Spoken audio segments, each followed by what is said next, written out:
Ketika rakyat melawan penjajah, dalam sejarah Indonesia merdeka, Aceh bertahan tak pernah kalah, bersusah payah demi Nusantara.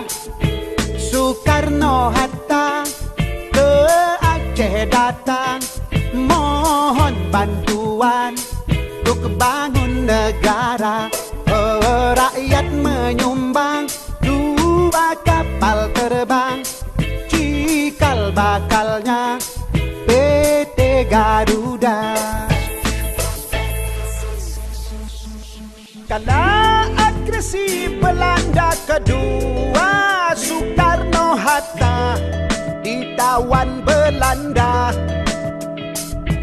Mr. Safruddin Prawira Negara kendalikan RI di Aceh Sumatera. Zaman Soeharto pegang pimpinan, Aron berkembang ke mancanegara. Oh, seluruh provinsi dapat bagian hasil gas alam di Aceh Raya. Oh, janganlah Aceh tuan lupakan yang telah berjasa seumur masa. Oh, cinta yang ikhlas mari wakafkan negeri yang aman, rakyat sejahtera. Oh, janganlah Aceh tuan lupakan yang telah berjasa seumur masa. Oh, cinta yang ikhlas mari wakafkan negeri yang aman, rakyat sejahtera.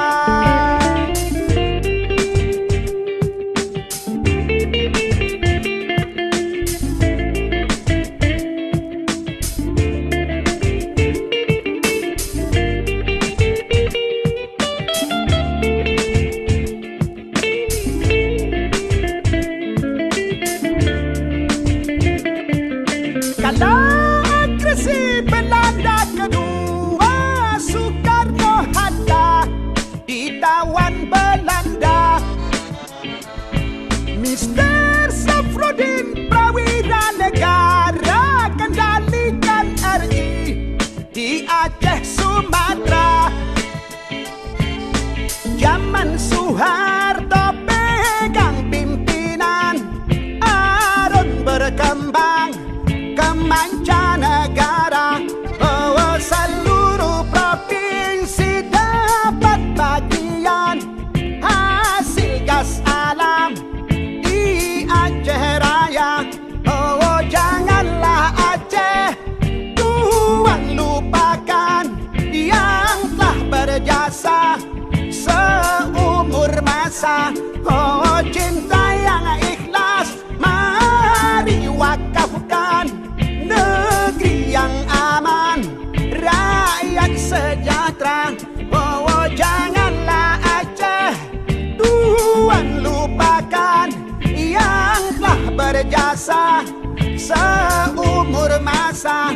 Oh, cinta yang ikhlas mari wakafkan negeri yang aman, rakyat sejahtera. Oh, janganlah Aceh tuan lalaikan yang telah berjasa seumur masa. Oh,